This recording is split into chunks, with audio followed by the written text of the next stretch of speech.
It's a podcast.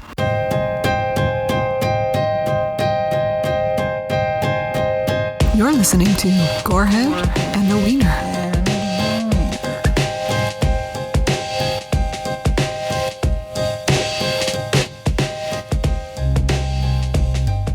Welcome everybody to Gorehead and The Wiener. This episode is all about Oculus, and fair warning, there's probably going to be some gushing about Mike Flannagan from Chris's side. I mean, my gosh. I love his work too, just from what I've seen, but I haven't seen very much of it. But I figure we could probably talk about the movie specifically first, and then I can do my analysis and rating of it, and then we can go into we can go off on all the tangents we want about Mike Flannagan after. I'll try to keep it minimal because otherwise... Yeah, I mean, it's all kind of intertwined into the story. But if you have nerdy extra stuff that you want to talk about, we can leave that till the end. Yeah. I think we should start with a nice, concise intro to what the movie is about. Okay. Which, just to give people an idea of what we're actually talking about. Yeah, okay. So I can give a very brief summary of what I felt it was about, and then we can go into depth because... Well, no, I'm talking about more just the plot of the movie itself. Sorry, not the summary, the plot, the basic premise of the movie. I'll keep it brief, and then we can go deeper into it, because there's a lot of depth below. It's a simple story, but it's got good depth to it. So the premise is about Kaylee, obsessed with a mirror from her childhood. She decides to dedicate her adult life to finding this mirror and destroying it. After finding it at an auction, she forces her brother, whom was just released from a mental hospital, to aid her in proving the mirror's supernatural and evil nature and ultimately destroying it. And throughout the movie, we kind of cut from past to present, so we learn of their horrific past that leads Kaylee to her actions. But in doing so, we as an audience learn how grave of a mistake it was for Kaylee to trap herself and her brother in the very house they grew up in, and where the incident took place with this goddamned mirror. Grave mistakes. Right? That's my brief summary of it. It's obviously there's so much more that happens, but... My summary is just two people trying to destroy an evil fucking mirror. Yeah, that's basically what it is, but there's so much about it that's because... it's really... Well, I think every really good story starts with a very simple premise, and you build it on a very true emotion that everyone can empathize with. And the idea of losing a loved one, everyone can understand that. And then if you ramp it up to you lose a loved one in a really insane way, you're like, yeah. And in this movie, they lose loved ones in insane ways. Yeah, and I think it's the tension that was built up throughout this movie through cutting back and forth from the past and the present, and then how that escalates at the end, and it just everything starts blending. Yeah, it's very he does a very amazing. Mike Flannagan does an amazing job of blending the past and the present, and the edits actually are what does the time jumps between the two different time periods is the edits, and they're so well thought up that it's the mom runs across the room, but then the daughter runs across the room, and then it perfectly kind of edits into the next motion. And it's just so good. Really good at keeping he never stalls the tempo of the movie. He's always so good at keeping it going. You don't ever have a break. Yeah. In the movie. And I know it's not that gory, but so far this has been the hardest one for me to watch. And I guess to add to the summary, we should probably explain more about the mirror itself, because we don't learn that much about the mirror, but we learn enough that we understand that it's basically evil. So it's evil. It's introduced to be made out of Lasser glass, which was in the movie created by Philip Lasser in the 1800s. But this is a reference to Lazarus, who was risen from the dead in the Bible. Which, I don't know, I feel like that could be interpreted in several ways. But my interpretation is that it keeps the lives as souls alive inside of it. So it like steals the souls of the victims and keeps it to do its evil bidding. Or I don't know, it could be that the mirror itself is alive. Well, I think I never thought of that before, but I think the connection between Lazarus, because I always thought, oh yeah, I know about, the Bible enough that Lazarus is a guy that rose from the dead. But yeah, I didn't really understand the connection why it was referred to with the mirror itself. But that what you said makes a lot of sense, that because they actually, spoiler for later on, the mirror stores this whole episode's a spoiler. yeah, exactly. It's like the mirror stores the souls of the people it convinces to die, essentially, and so they're preserved inside the mirror. So it would make sense that it would be kind of like a soul mirror, where it just kind of preserves these essence, but it also warps them to whatever it wants it to do. So they don't really exist as themselves. They just exist as pieces of the mirror. They aren't themselves. It's interesting because they're not themselves anymore after the fact. It's like they become an extension of the mirror, which is just basically evil, which that's fine. We don't need I'm actually glad that it doesn't try to explain why the mirror is evil, because I feel like that kind of ruins movies sometimes. You don't want to explain it too much, especially when it's a simple movie. Mirror. Evil mirror can't get too deep. No. And I guess to add to that, we also, throughout the movie, it's kind of slowly introduced that this mirror basically will warp the reality of all of those around it. And thus why it was incredibly stupid for Kaylee to attempt to destroy the mirror. Because, how can you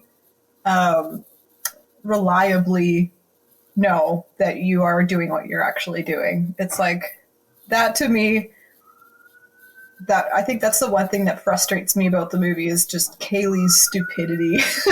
Well, yeah, her arrogance and kind of ego. Arrogance, but it's like, I guess they also had that experience when they were kids.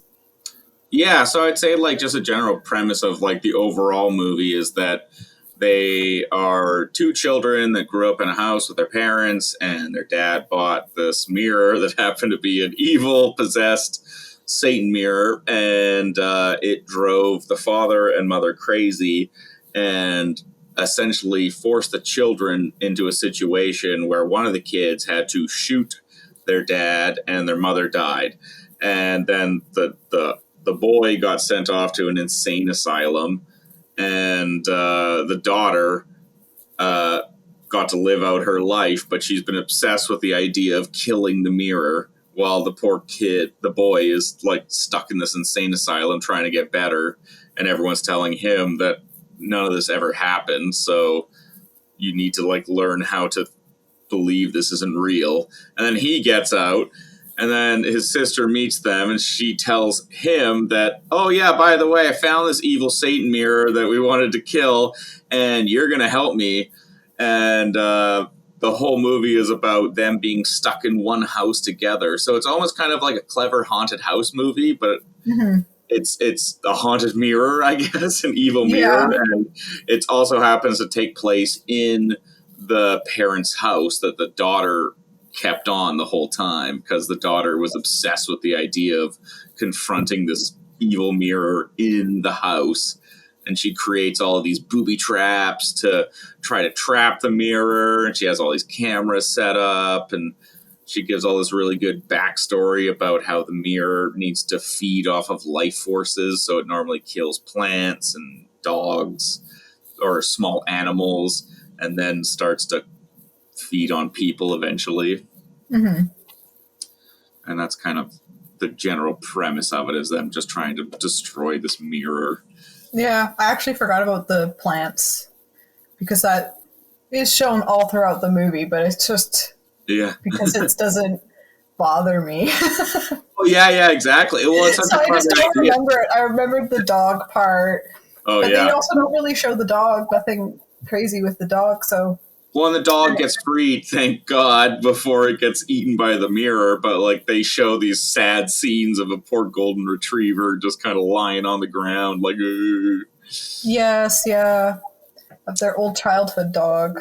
Yeah, so it shows that... Yeah, and well, and again, that's a really good transition between the past and the present, being able to show that... Yeah.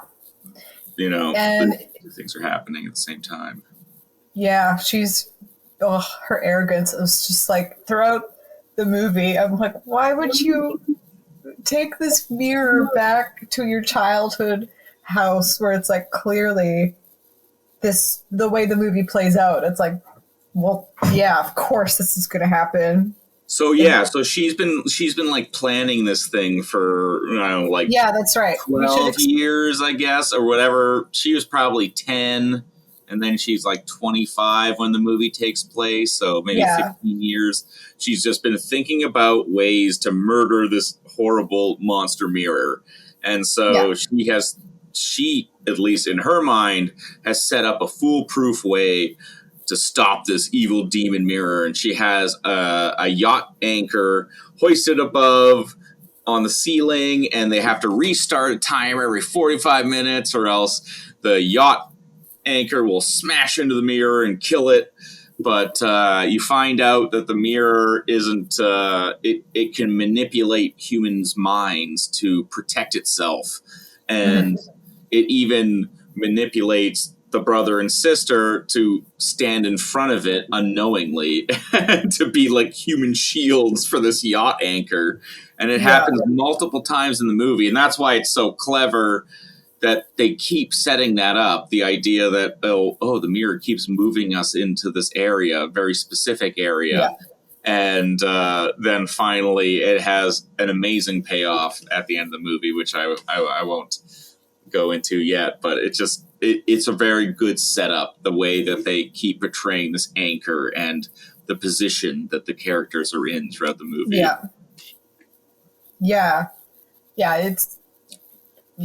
It's well done. And so I guess we should, before we get into the history of what exactly happened in the house when they were kids, like what Kaylee's setup as an adult was for this, to kill this mirror.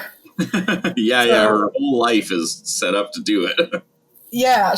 And it kind of made me think, it's like, okay, she's thought about this, but it doesn't seem like that extreme plan. Like, it would take a while to get that yacht anchor. Like, I don't doubt that. And like getting that on a timer is smart, but also stupid. And so she's set up this room, and this is where it was originally, in her dad's office when they were kids. And so she has this mirror placed on the wall, and she's got this yacht anchor that's like basically tethered to the ceiling, and it goes off there's a timer that's set for 30 minutes. And whenever the timer goes off, it releases the yacht anchor, and it's supposed to crash right into the mirror. And there's all these cameras that are like completely surrounding the mirror. And they've got, there's plants all around it so that it can suck out the life force of the plants. Was there anything else? So they have cameras on tripods, but they also have cameras that are independent energy, because the mirror can fuck up the electrical fields, and so it can turn off the power. And so that's why they also have a giant light bulb box, is so that they can constantly replace all the light bulbs. But they also have extra cameras that are independent of everything else, and those are the ones that they look at in the moment when they discover that they were moving in weird ways and not actually doing what they thought they were doing. Yeah, because they do have those independent cameras, and they've also got a timer to make sure they eat, because we find out at the start of the movie about all the victims of this mirror, and some of them actually starved to death. They were found... Well, the biggest thing is that they're all dehydrated, and that's the biggest point, is that they have to hydrate every 30 minutes, and they actually have a timer specifically set so every 30 minutes they drink water, because the mirror, for whatever reason, dehydrates people, and this woman died in a bathtub full of water, dehydrated, which so dehydrated. Yes. Did any of them starve, or was it just dehydration? Well, no, it's like malnourishment, essentially, is kind of how they die. Yeah. So, for example, the mother, she doesn't really eat any food after a certain point, and she actually starts eating porcelain and biting her teeth off by eating porcelain. And so that's a common theme, is teeth getting ripped out. And so I think that's where Mike Flannagan really shines, is the idea that he understands that an average person can really understand the pain of getting a tooth ripped out, a fingernail getting ripped out, or like toenails, or biting something horrible. Like, they're very simple ideas, but they're very effective, because everyone can relate to that idea. Everyone's been cut in the mouth, or, had... for sure. And the way that half of it is that idea, and then the other half, I think, is the way he's just a masterful filmmaker, and he's great at suspense. He's really good at building up to the moment. Yeah. Because even just filming a stupid mirror and having nothing happen, I didn't want to watch it. I'm like, I'm done. I can't fucking do this. Evil mirror anymore. So I guess now we can get into like the backstory of what exactly happened, and we kind of find out what happens during Kaylee's and Tim's childhood. Throughout the movie, we kind of get these flashbacks, and we piece together that, oh fuck, okay, this is happening. But I'll just say, like, before we get into this, I want to read the things that I wrote while I was while I was watching the movie. Just like traumatic scribbles of like how horrifying everything was. So I wrote, I wrote for the establishing shot, already scared. Perfect. And then I wrote, this is probably going to give away the gore, but we'll get to it. I wrote, nail gore. What? No, God, no. I wrote. And then I wrote daughter, sister. I'm assuming I'm referring to Kaylee. Yeah. Kaylee is she a is dickhead. Both a daughter and a sister. I wrote, Kaylee is a dickhead. Why does she want a spooky mirror?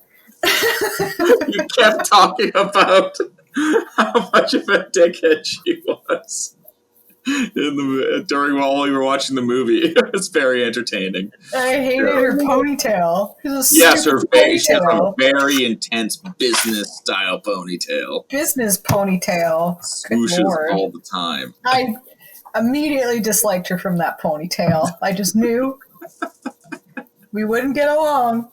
Nobody with a ponytail like business ponytails. That. It's too professional. A lot of ponytail. Kind of like a horsetail. Yeah, it was weird. And then she had like floofy bangs as well as a business ponytail.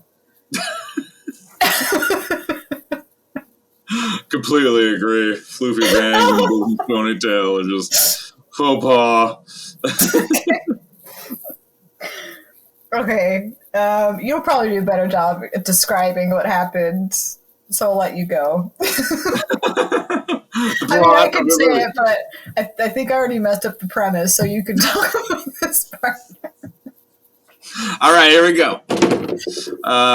So essentially the movie does a really great job of, it actually has two time periods happening at the same time. It is the modern day of the grown-up children, and then the past of when they are children. and they're living with their parents. And so you kind of start to discover what the mirror does to the family in the past, but it also helps amplify how scared you are for them in the present, because you start to see how the mirror fucks with the family in the past, and then you realize, oh my God, these two idiots are very ill prepared to actually deal with. It really does make you think that. That's all I could think of. It's like, what? Yeah, it's like, how do you think you can deal with this horrifying demon mirror after all the things that happened to you in the past? And we haven't even seen them all yet, but you start to get so terrified at the idea of this mirror that is almost omnipotent. It has the ability to kind of observe anything within a radius of it, and it can create any hallucination it wants to mess with a person, drive them insane, just convince them to not do something. Like, it's so clever that it can actually give fake phone calls to people. They don't even know when they've left the house. Sometimes they think they're outside, but they're actually inside. And then it all culminates in the most spectacular hallucination where the main girl is eating an apple and she bites into it, and then you just hear a crack of glass and it's actually a light bulb that she's bitten into, and her mouth's filled with blood, and she reaches in and takes out a piece of glass, and she's horrified and terrified, but then all of a sudden it's the brother comes into the room and she's just holding a piece of apple.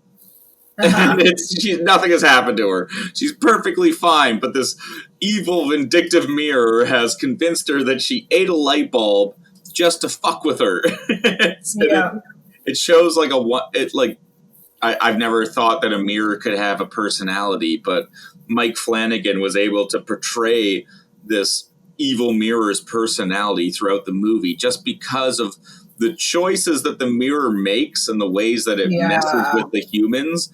You can tell that it enjoys it, and it really is really vindictive and is petty and wants people to be miserable. It's just a horrible, evil mirror. It's just evil.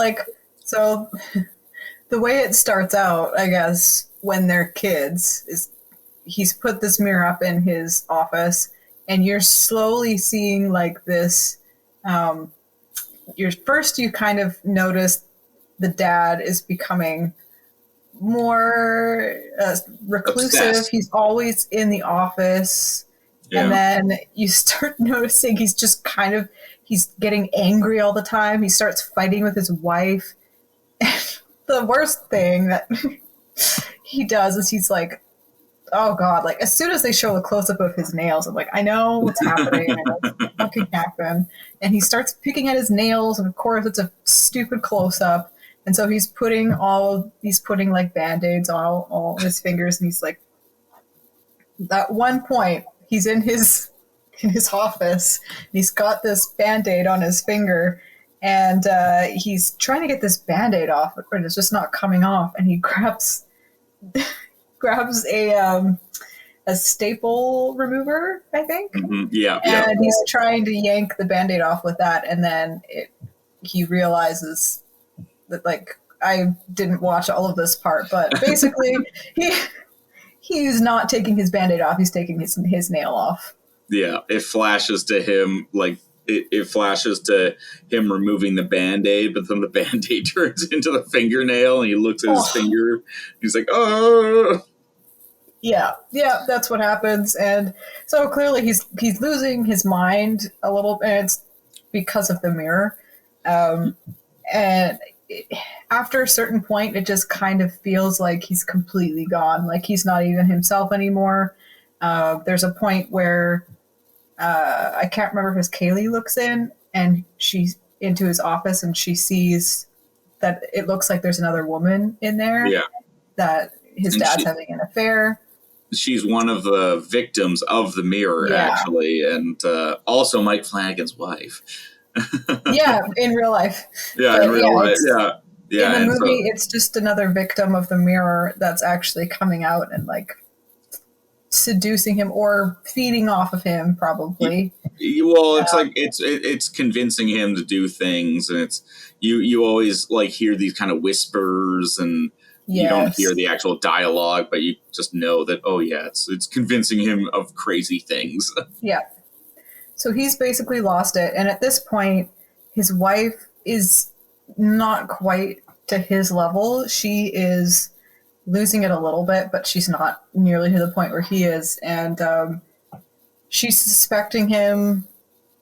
Is she suspecting him of cheating? I can't remember. Yeah, she was. Well, again, the mirror is messing with her as well. Exactly. So it's talking to her and convincing her that her husband is cheating on her.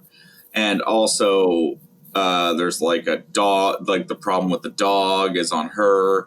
And so it just kind of pits them against each other until they get to a snapping point. And she eventually goes into the office and is just so frustrated. She tosses something on his desk, and it almost hits the mirror. And it wasn't even necessarily her intention to hit the mirror, but the mirror uses that as like the last straw, I guess. Really pissed off, her. Essentially. So he gets offended that she tried to hurt it, essentially.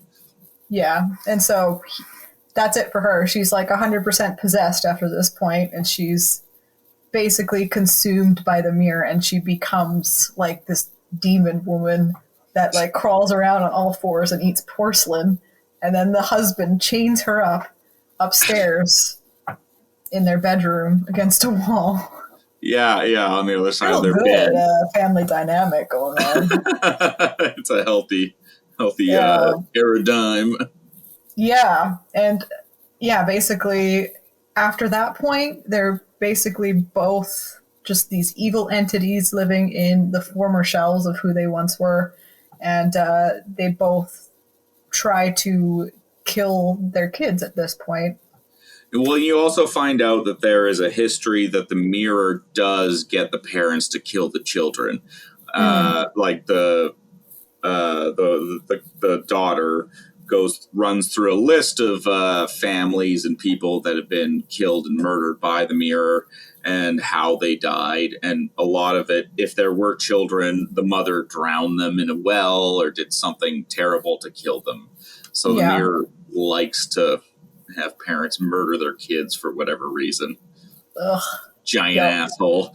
I never thought I would have like emotional reactions to an inanimate object like a mirror. It's like that mirror is a giant asshole. Mike Flannagan does way too good of a job. Yeah. Yeah.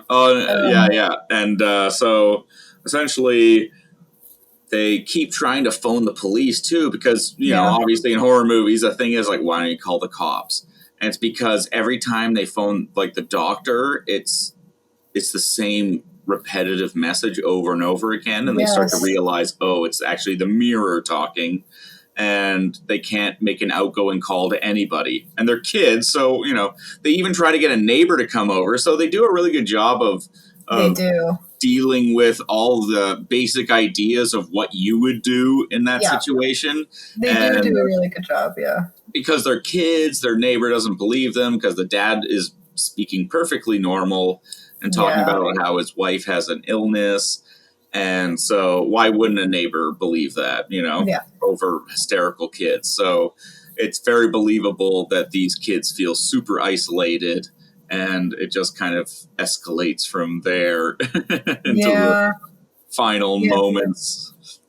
Yeah, because like in the past, basically the husband then, well, after he's let the wife go and she's kind of gone kind of ham, like running around and doing all the creepy demon lady things, he shoots her. She's dead now.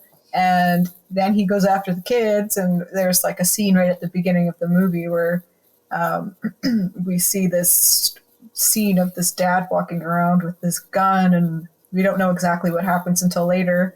And I guess now is like 100% spoilers. We've basically spoiled the whole movie at this point. Well, at this point, they've heard it all. Spoilers now.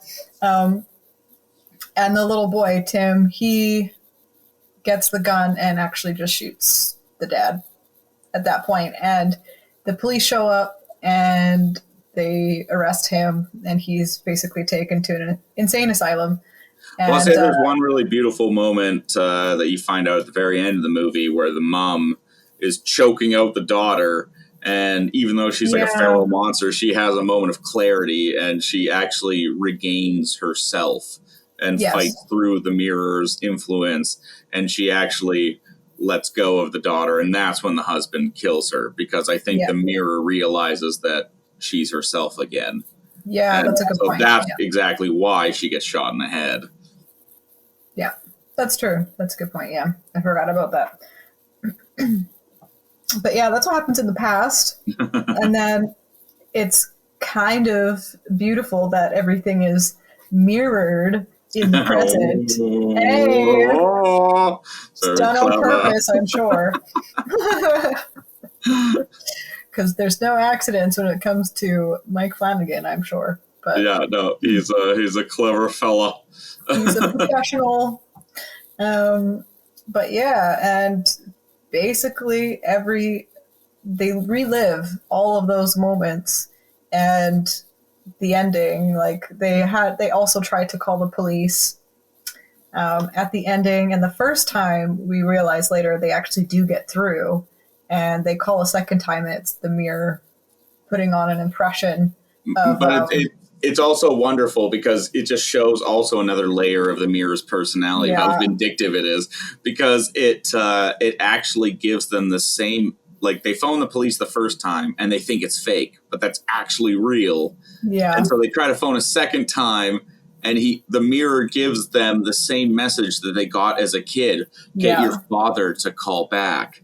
Yeah. And which was not even a reference to the police, but the doctor. So the mirror was specifically just making sure they knew that the phone call wasn't getting through, and it tricks them into thinking the first phone call didn't get through, even though the mirror planned for the police to come so that the poor boy gets arrested again after.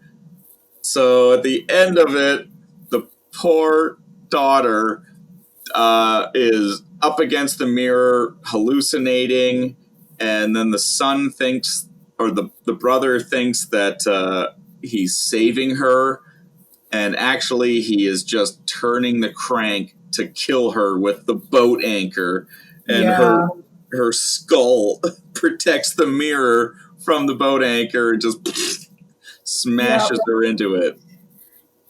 Yeah, I mean, at least she died hugging her mom. Yeah, exactly. Because in the past, she goes to the mirror because she is clearly being drawn to the mirror because the mom is there with like open arms, and she goes and hugs the mom, and that's timing is exactly when the brother thinks that he's actually saving the day, but he's not saving the day. Not saving the day at all. And it's all perfectly preserved on video footage. And it's also a wonderful joke of like so many horror movies of the last survivor of any supernatural experience. They would always be arrested. There would be no way you could convince the police. Oh, exactly. Evil demon killed all my friends. Yeah, it was the mirror. It was the mirror. Yeah, and then he starts just screaming, "It's the mirror! It's the mirror!" And I picture it now in the movie. Oh God, why am I blanking on his name? From The Vampire's Kiss. He's like, I'm a vampire. I'm a vampire. I'm picturing him saying, "It's the mirror. It's the mirror." Like that. That's very close, actually. You just keep screaming it over and over again. And also just because it double cuts between him as a child and as an adult. It's like, oh wow, that mirror fucked with him twice. Like, does that mirror know what an insane asylum is? Like, is it so clever that it understands that he's sending him off to a horrible fate worse than death? Oh, I have no idea. I think it's just having a good old time.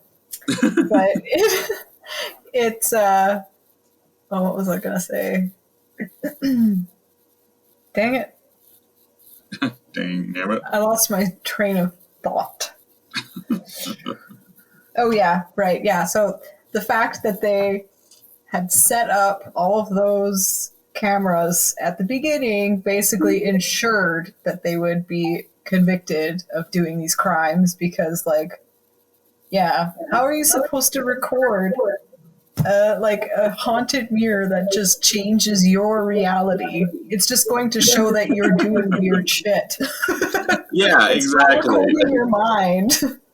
It's just evidence that you look crazy because you're essentially just being a mime. I don't understand how. I don't understand how she thought that would work, but you know, it's fine. She has traumas.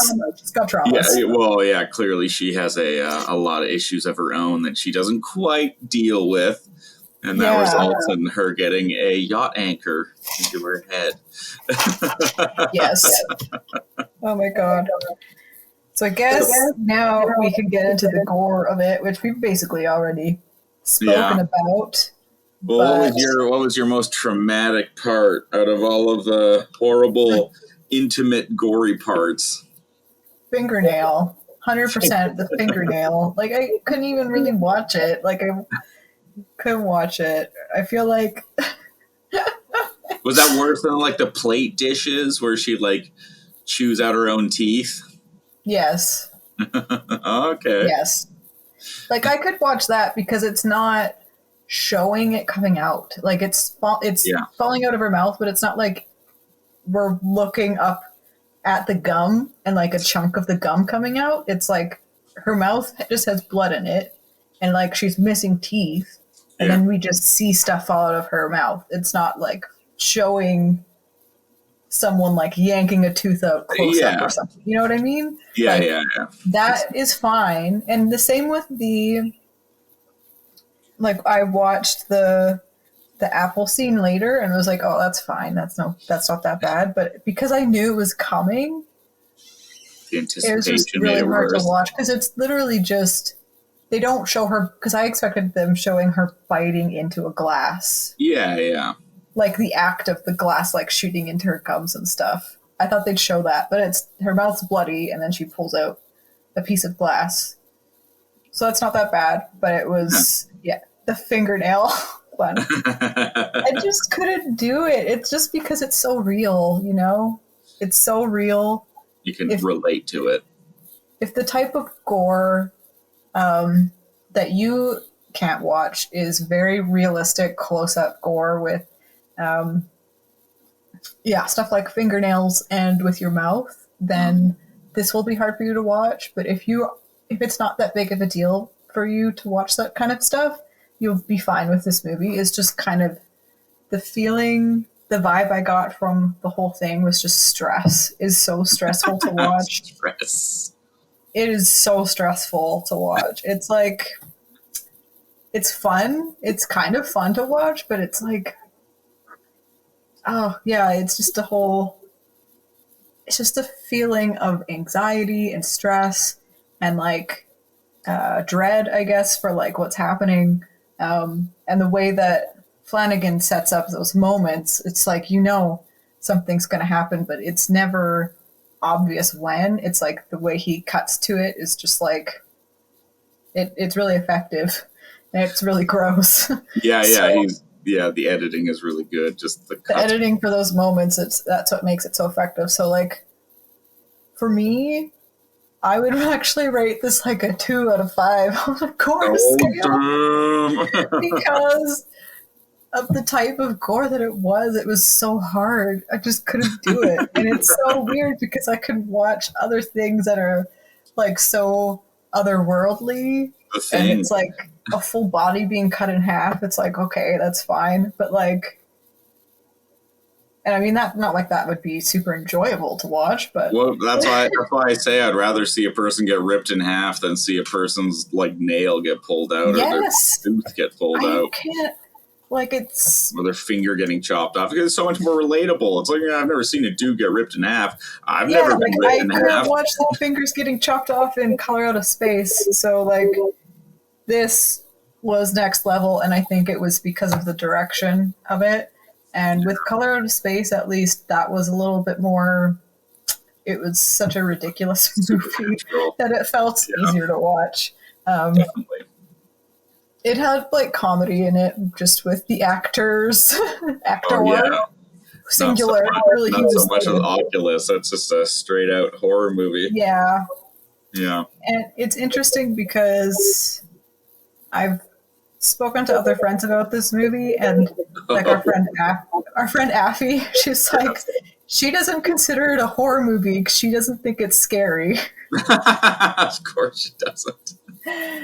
But in my eyes, I picture it, I see it as a horror movie because it's got that level of stress and anxiety and dread. It has that feeling that I feel like any horror movie should give you. It gave me the same feeling that I had as a child when I watched The Shining for the first time, where I felt like something bad was going to happen, so I was nervous the whole time. And that's what I want out of a horror movie. I want to feel like something terrible could happen at any moment. And the director is the one leading me through this spooky horror maze. And that's 100%.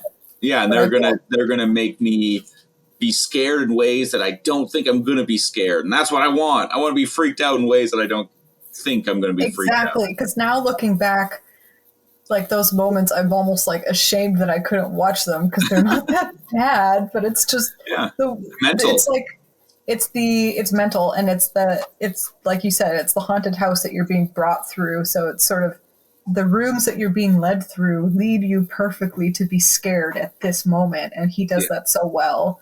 Yeah, and I would say, like with horror, it doesn't have to be gory to be horror. It's the mindset that you're in when you watch it, and like the emotions that you feel when you're watching it. So it's the fear. I would disagree with Affy. I think it's a horror movie. I fully agree that it's a horror movie. I think like it, and it obviously depends on what lens you're looking at it through.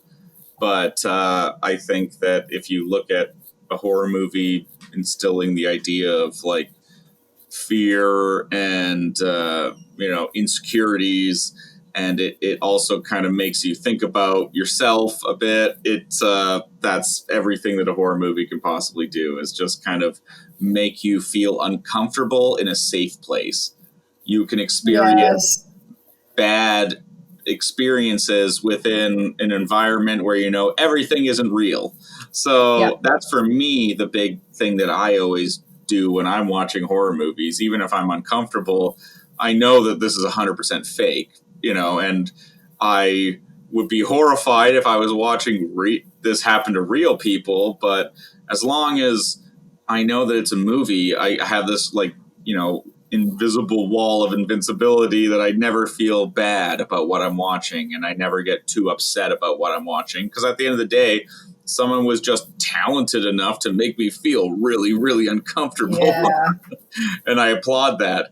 It definitely made me respect. I mean, I always respected Mike Flannagan's work, but I'm a bit of a wimp with clearly why I'm here. I'm the wiener. Horror movies, so I want to watch more of his work, but it's hard. It's hard. I think you watched Dr. Sleep. I watched it with you. Yeah, I watched Dr. Sleep, and it was that hand being smushed in the drawer that I couldn't handle. Yeah, it's a little Easter egg from Gerald's Game. Oh God! Gerald's Game is a horror. Although apparently the mirror is in Gerald's Game as well. Well, another good reason to not watch that movie. Yeah, apparently Mike Flannagan has put the mirror in a shitload of his other stuff. I knew it was in the Haunting of Hill House, but apparently it's in Gerald's Game. It's in Dr. Sleep in the Outlook Hotel. Smart. I mean, it's smart to do that. It was like his first. Well, because he made a short with one of his buddies, and then they made that into the movie. And so I think that was his first kind of major movie independent that he made. Yeah, I guess we can get into all the extra stuff if you want to talk more about Mike Flannagan. It's How do you think this compares, since it's one of his earliest movies, how do you think this compares to his later work? Well, I think it's just, it's really fun to watch his progression and kind of see how he builds upon everything he does. Like, he maybe isn't the most talented filmmaker or thinks that he's like the greatest thing, but you can see with everything he does, he's always improving and building upon what he has done last time. And you get to the point where you see Midnight Mass, and you can actually go and watch everything else he's done pretty much and see how he built upon that to create the show that he wanted to create with Midnight Mass. Yeah. And so it was really fun for me to watch that show, just watching the cinematography, because I could say, I'm like, oh, that's a Dr. Sleep shot. Oh, that's a Haunting of Hill House shot. Oh, that's an Oculus shot. And it was just everything put together.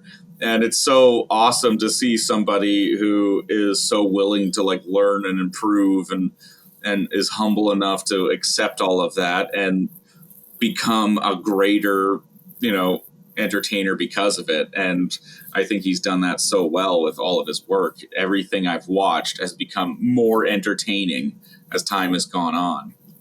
And so I just want to see whatever he's going to do, in the future. He's making an Edgar Allan Poe TV show called The House of Usher, which is apparently a famous Edgar Allan Poe story, but I've never actually read it because I've never read any Edgar Allan Poe because I'm not classy.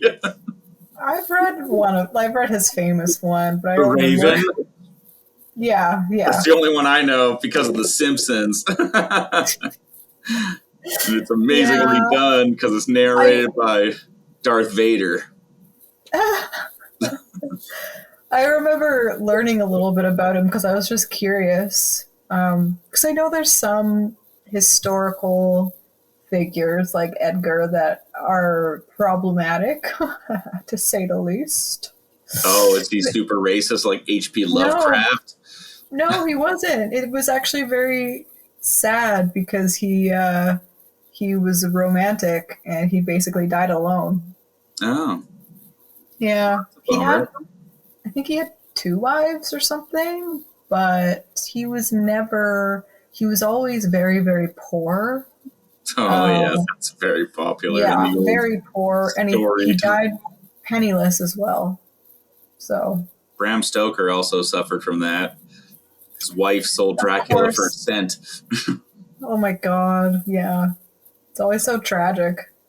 But yeah, it's interesting that you say that about Flannagan, because watching this, because I have watched Bly Manor and I've watched Midnight Mass, and I liked both of them. I loved Midnight Mass and I liked Bly Manor, but that TV series is so different. Bly Manor is so different from. Yeah, I would say that's my least favorite of the series he's made.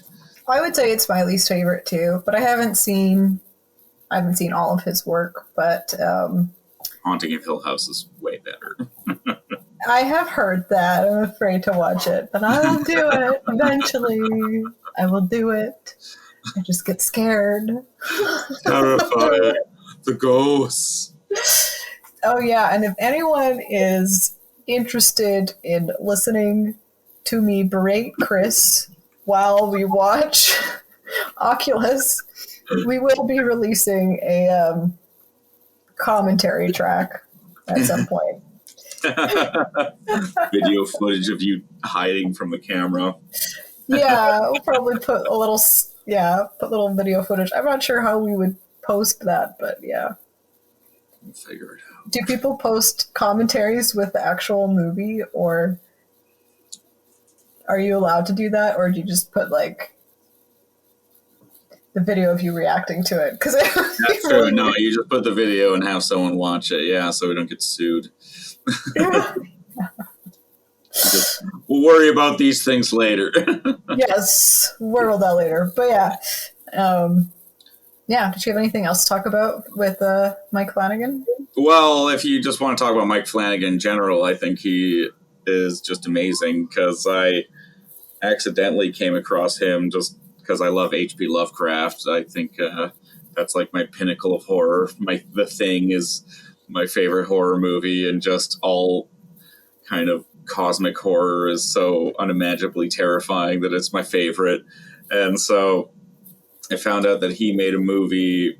I didn't know it was the movie he made, but it was a movie where it was just a tunnel where a little goblin thing comes out of it and kidnaps people and takes them in. And that sounds so silly as a premise, just like a haunted mirror. But he bases it around the idea that this guy that gets taken has a wife, and she's really horrified that he's gone missing. And so he centralizes the whole story around this woman trying to find her husband and how emotionally traumatized she would be from that.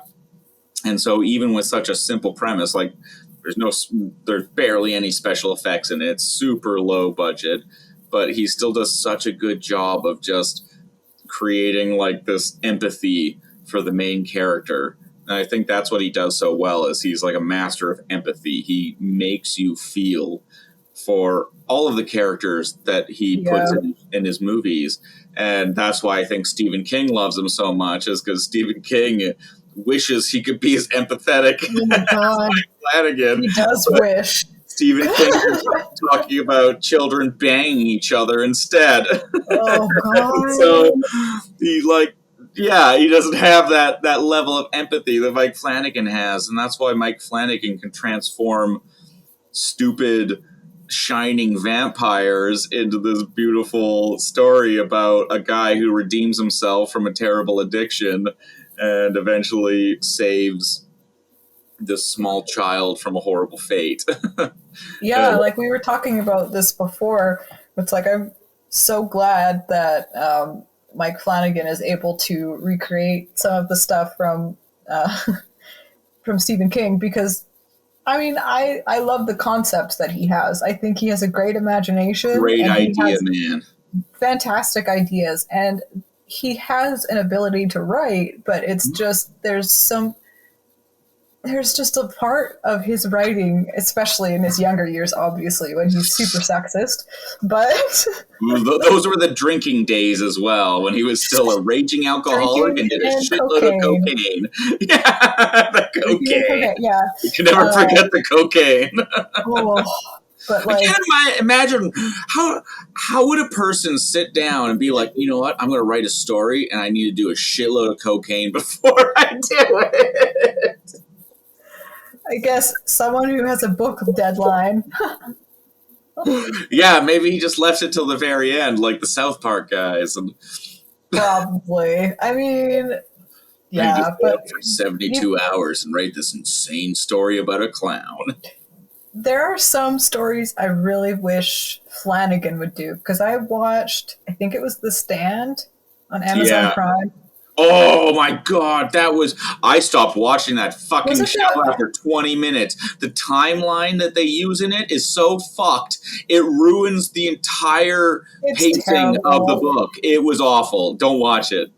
Anyone listening to this, don't watch it. Yeah, it's awful.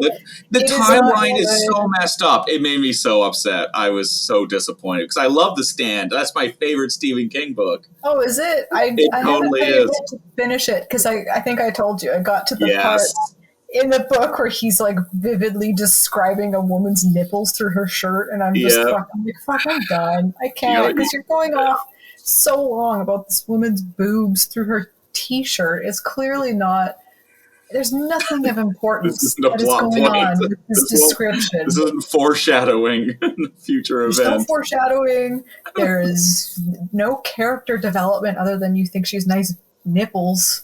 I don't know if he thought that he needed to write that to try to entice people to read it. I have no idea. It's just unnecessary writing flourishes. But if you can get past that, the story itself is very, okay, because I do want to finish it. But The Stand, that was the one.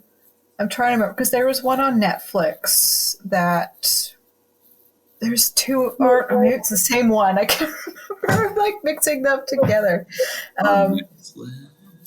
Was The Stand the one with like Whoopi Goldberg's in The Stand on Amazon Prime?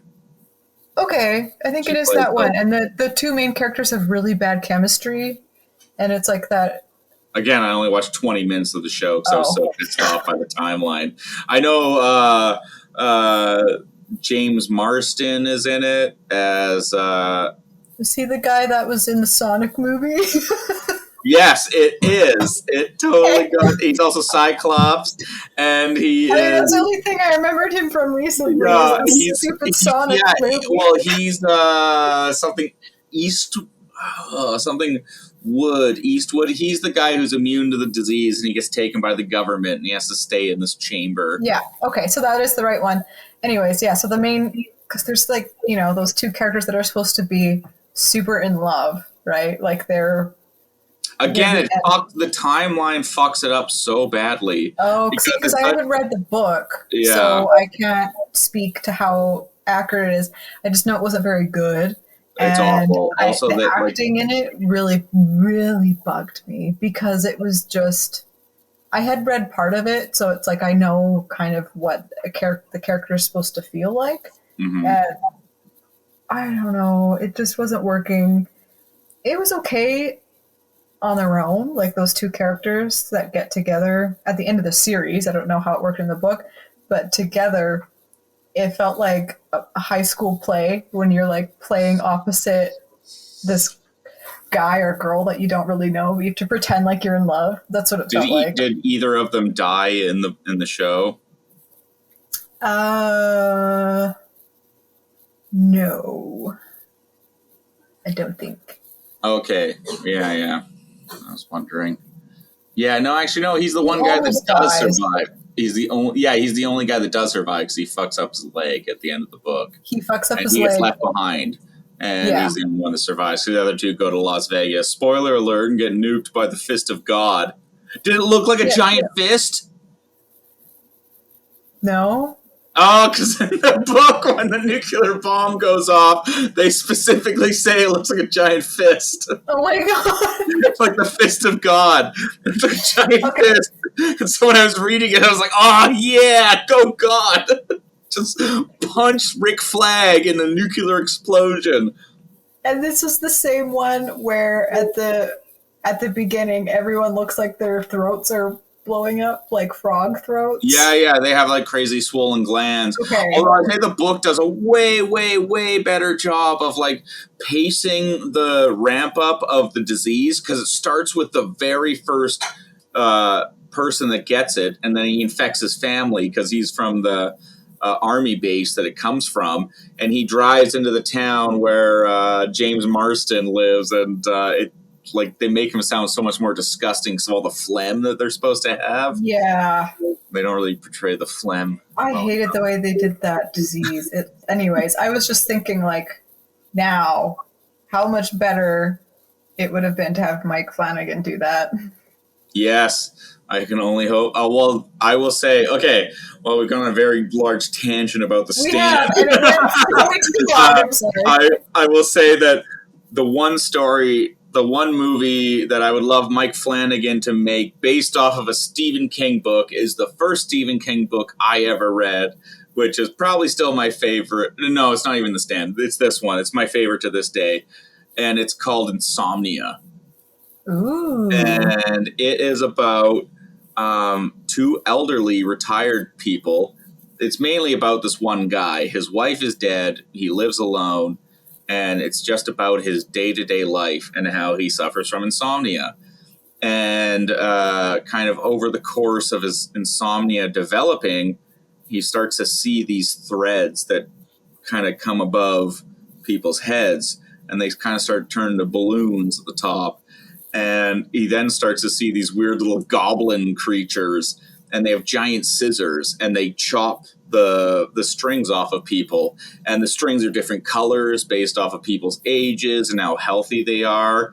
And there are these two really clean doctors, and you realize they're essentially death, and they cut the cords off of people that are supposed to naturally die. But then there's this like ugly little goblin that's like chaos, and he's unnatural death, like accidents. And so he just goes around chopping anybody's balloons, and this old man starts to see this, and so he wants to stop this horrible little thing from just killing people, and he starts to influence the goblin can influence people as well. And you find this more bigger story about how it's connected to like the Dark Tower series, which is Stephen King's like mega opus.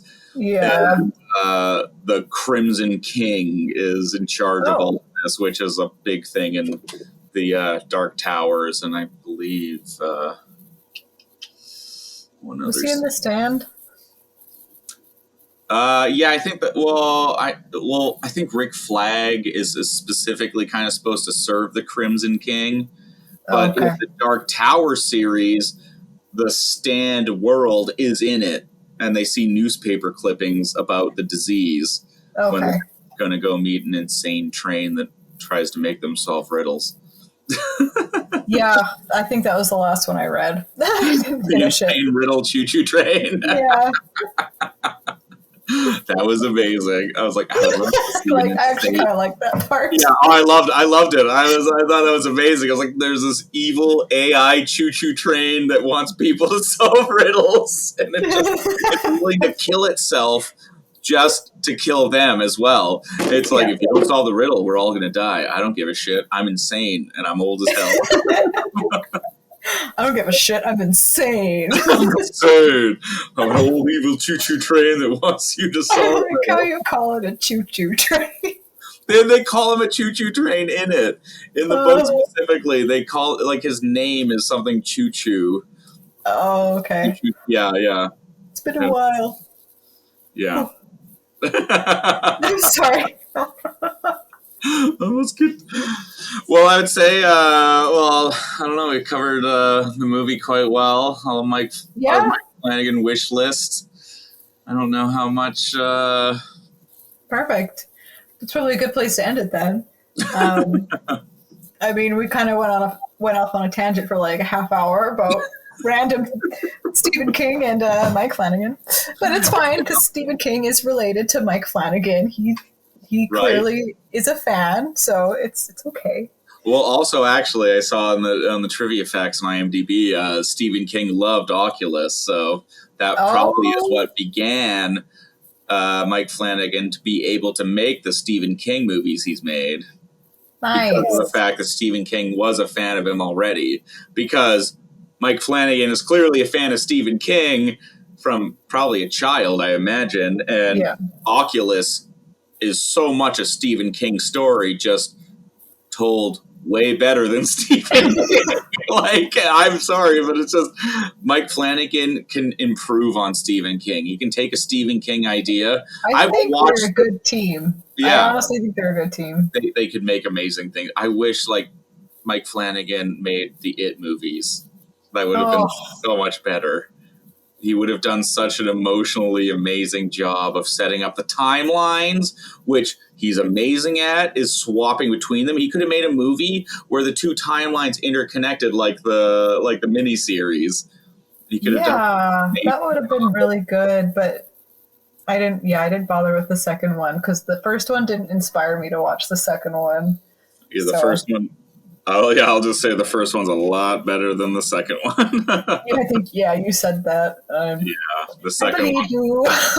Second one's not good. Yeah, I'll tell you, it's like there's so many amazing famous people in it. They got an amazing cast to be. Yeah, they have talented actors in this movie. But it's fucking terrible. It's just at a surface of nothing. And also they used CGI to de-age the children in the movie because they hit puberty, and they also like changed their voices. It was so off-putting when I was watching. It's like, ew, their faces look like pudding. It's so gross. Like children. Like pudding. Oh boy. DH these children's faces. It's so weird to see. Just if they, they should have just used like old school movie tactics to make them look as young as they could, and then that's fine. Yeah. Who gives a shit? It would have been way less distracting. Yeah. Who cares? Yeah. The movie. It would have been way better, Yeah. They gotta bring back old-fashioned makeup and children smoking cigarettes in movies. Oh, yeah. I just watched the Red Letter Media. Yeah, I was like, what was that from? Yeah, Red Letter Media. Okay, well, on that note, before we go off on more tangents, I will stop the recording now. And thank you, everyone, for joining in to another very ranty, tangenty episode of Gorehead and the Wiener. I'll see you next time. Bye. All right, podcast's over.